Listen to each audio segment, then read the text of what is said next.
اللهم لك الحمد كما أنت أهله فصل على سيدنا محمد كما أنت أهله وفعل بنا ما أنت أهله فإنك أنت أهل التقوى وأهل المغفرة.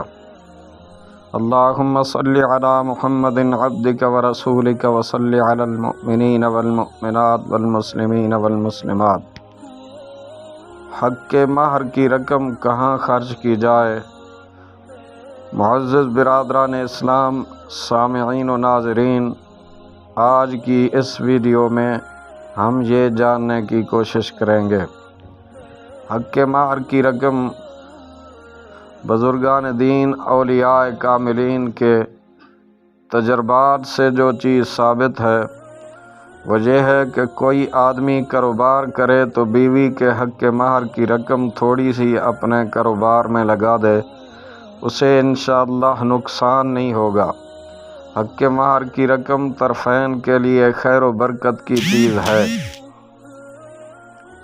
اگر کسی شخص کا دل سے متعلق کوئی بھی مسئلہ ہے، دل کی بیماری ہے، دل کا عارضہ ہے، تو دن کے کسی بھی وقت وضو کی حالت میں دل پر ہاتھ رکھ کر 11 بار سبحان اللہ و بحمدہ پڑھ کر دم کر دے، انشاءاللہ فائدہ ہوگا اور دل کا مسئلہ حل ہو جائے گا۔ کسی شخص نے ایک اللہ والے رحمۃ اللہ علیہ سے پوچھا کہ آپ کی اچھی صحت کا راز کیا ہے؟ تو فرمایا کہ عمر بھر 2 باتوں کا خیال رکھا ہے۔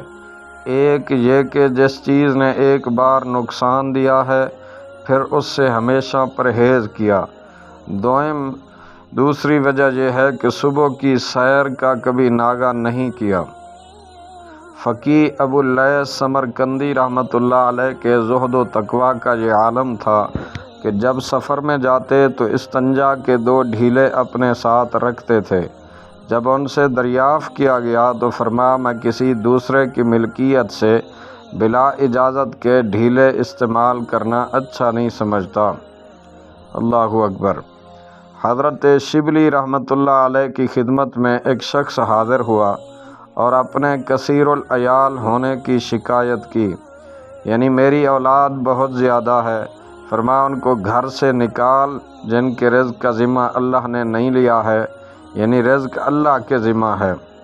شیخ بہاؤالدین رحمۃ اللہ علیہ سے منقول ہے کہ جسے دیکھو اسے اپنے سے بہتر سمجھو، اگرچہ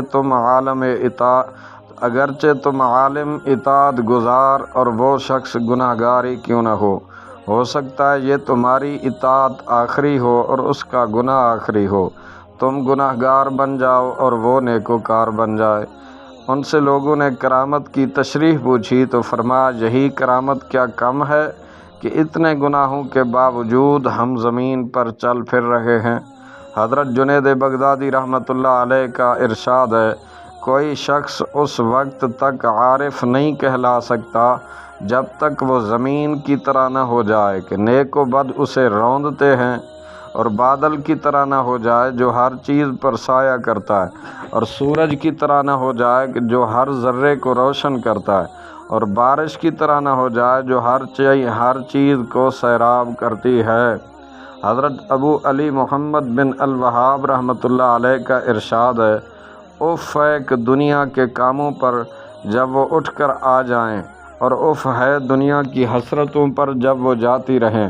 عقل مند ایسی چیز کی طرف ہرگز توجہ نہیں دیتا کہ آئے تو شمولیت کا سبب اور جائے تو حسرت کا۔